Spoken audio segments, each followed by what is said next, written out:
Hai mai pensato a quanto sia affascinante il nome Italia? Lo pronunciamo ogni giorno, lo portiamo con orgoglio stampato sul passaporto, sulla maglia della nazionale, nei cuori durante le feste e le battaglie politiche. Ma quanti di noi sanno davvero da dove viene questo nome? Chi ha detto per primo Italia? E perché proprio questo termine è sopravvissuto nei secoli fino ad arrivare a noi, più forte che mai? Nel video di oggi ci addentriamo in un viaggio che attraversa tribù antiche, re mitologici, imperatori romani e poeti medievali, per scoprire come è nato il nome Italia e perché è così importante per la nostra identità. Preparati, perché questa non è la solita lezione di storia. Questa è la storia di un nome che ha fatto la storia. La leggenda è spesso il punto di partenza della storia. Secondo una delle più antiche tradizioni, il nome Italia deriverebbe da Italo, un mitico re degli Enotri, un popolo pre-romano stanziato nel sud della penisola. Il greco Tucidide, già nel V secolo a.C., ci racconta che Italo fu un potente re dell'attuale Calabria e che da lui avrebbe preso il nome la regione circostante. In origine, quindi, Italia era solo una piccola area compresa tra l'Aspromonte e la Sila. Ma chi era questo Italo? Secondo alcuni racconti, era un eroe civilizzatore, un re giusto che insegnò l'agricoltura e la vita stanziale a popolazioni nomadi.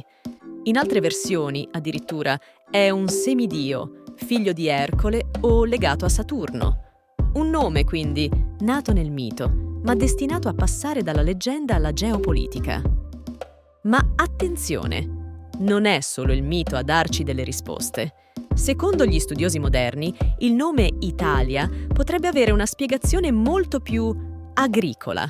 Deriverebbe infatti dal termine viteliu, parola osca che significa terra dei vitelli. Gli Oscani, popolazione italica stanziata tra il Lazio meridionale e la Campania, chiamavano così le regioni meridionali ricche di allevamenti bovini. Anche il simbolo del vitello, o toro, era importante. Spesso rappresentato nell'atto di caricare il lupo romano, era un simbolo di resistenza delle popolazioni italiche contro l'espansione romana. Dunque, paradossalmente, Italia nasce come nome di resistenza a Roma. Eppure, sarà proprio Roma a trasformarlo in qualcosa di molto più grande. All'inizio della Repubblica, Italia designava solo l'estremo sud della penisola. Ma con l'espansione romana il termine cominciò ad allargarsi. Già nel III secolo a.C., i romani iniziarono a chiamare Italia tutta l'area a sud del fiume Rubicone. Fu però con l'imperatore Augusto che il nome Italia raggiunse la sua massima estensione, includendo l'intera penisola fino alle Alpi. Augusto divise infatti l'Italia in 11 regioni amministrative, rendendola il cuore dell'impero. L'Italia non era una provincia, era la patria, un concetto identitario, il centro del mondo romano. Con la caduta dell'impero romano d'Occidente nel 476 d.C., l'unità politica della penisola si frantuma. Longobardi, bizantini, franchi, normanni, tutti si contendono pezzi di territorio. Eppure il nome Italia non scompare. Rimane vivo nei documenti, nei poemi, nelle menti. Per i bizantini, l'Italia era una delle province imperiali d'Occidente. Per i papi e i cronisti medievali, l'Italia era la terra dei grandi regni, la patria dei santi e degli imperatori.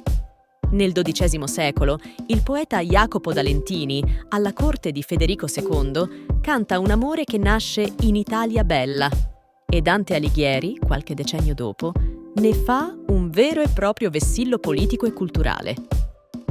Durante il Rinascimento, il nome Italia si carica di un nuovo significato. Non è solo geografia, è cultura. È la patria di Leonardo, di Michelangelo, di Petrarca e Machiavelli. Gli stranieri iniziano a parlare di viaggio in Italia come esperienza culturale. Ma attenzione, non esiste ancora uno Stato italiano. Italia è un concetto spirituale, linguistico, artistico, non ancora politico. Solo nel XIX secolo, con il Risorgimento, il nome Italia assume la sua forma moderna. Uno Stato, una bandiera, un popolo unito. Nel 1861 nasce il Regno d'Italia, con Vittorio Emanuele II proclamato re. Da quel momento in poi, Italia non è più un'idea vaga o un'eredità romana. Diventa una realtà politica e istituzionale. Da lì, la storia è più recente ma non meno intensa. 2 guerre mondiali, una monarchia abbattuta, una repubblica nata dal voto popolare. E il nome Italia, nonostante tutto, resta. Simbolo di un'identità complessa, spesso travagliata, ma profondamente sentita. Ecco dunque la straordinaria storia di un nome, da re mitici e vitelli sacri, fino ai palazzi del potere e agli stadi del calcio. Italia è un nome antico, ma anche sorprendentemente vivo.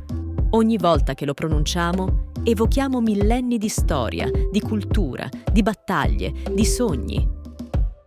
Ma ora voglio sapere la tua opinione. Secondo te, cosa significa oggi chiamarsi italiani? È solo una questione di passaporto o qualcosa di più profondo?